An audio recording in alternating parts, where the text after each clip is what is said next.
السلام عليكم وحبابكم عشرة.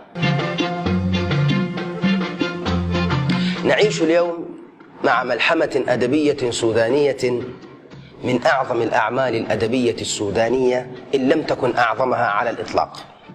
إنها ملحمة رائعة تصور بل تجسد أسمى معاني الكرم والبطولة والشهامة والمروءة والحكمة والوطنية. ملحمة أسماها كاتبها الكبير الشاعر الكبير إبراهيم العبادي، أسماها طه وريا. إنها ملحمة رائعة تأخذ بالألباب وتدخل القلوب من كل باب. من صور الكرم والاعتزاز والاعتداد بالنفس في هذه الملحمة الصورة الآتية: والدكين يلتقي بريا ويذكر سيرة آبائها العظماء الكرم والشهامة والفروسية، ثم يسألها عن أخيها هل ما زال يسير سيرة آبائه، فيقول: المرحوم أبوك كان للقبيلة غتاها، عزك قديم عمك حسين أبو طه، إن شاء الله يكون أخوك دي السكة ما تخطاها.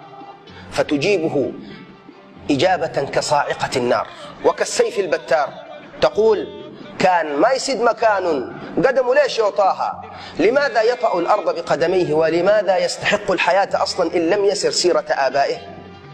ولا يكفيها هذا الجواب، لأن السؤال حرك فيها ما حرك، فتردف قائلة تصف أخاها وكرم أخيها، فتقول: لا يفوت لا يموت الساح تيوت مغشية، تقابت الفريق يوقت صباح وعشية، زايد في الرجال طالق قفاي وشية، ضيوف الليل يكفيهم مرارة وشية، إنه يذبح للضيف طارق الليل أو سامر الدار.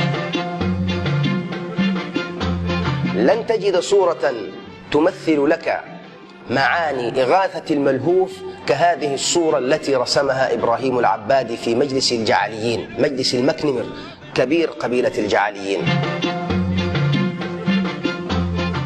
هذا طه يستجير المكنمر ويطلب حمايته في مجلس الجعليين، ويقول: جيتك وملي فيك يا مك تكشف همي، في الأول وداعتك وفي حماك بيت عمي، وقتين تقبله اتشلت تلتين همي والتلت الأخير تحجاني تحقن دمي.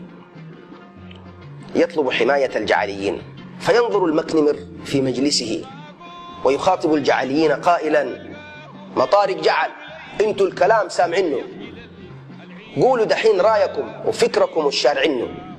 يطلب رأيه، فيهب أحد الجعليين ليقول قولا لا يقول السودانيون إلا مثله، يقول: كان ضيفنا ما نحجو ندافع عنه، نرمي سيوفنا ليه تاني الحصان ساعنه، إن كنا لا نحمي الضيوف ولا نغيث الملهوف، فلماذا نربي الخيول ونحمل السيوف؟ وأجمل ما في الرد أنه جاء بأسلوبين: أسلوب شرطي حين قال كان ضيفنا ما نحجو ندافع عنه، والأسلوب الثاني أسلوب الاستفهام حين قال ليه تاني الحصان ساعنه، وهذا أسلوب استفهامي يفيد الإنكار المطلق. قد يتبادر إلى ذهنك سؤال: أما تزال هذه الصفات موجودة في السودان إلى الآن؟ مرحبا بك في السودان لتعرف الإجابة بنفسك، وحبابك عشرة.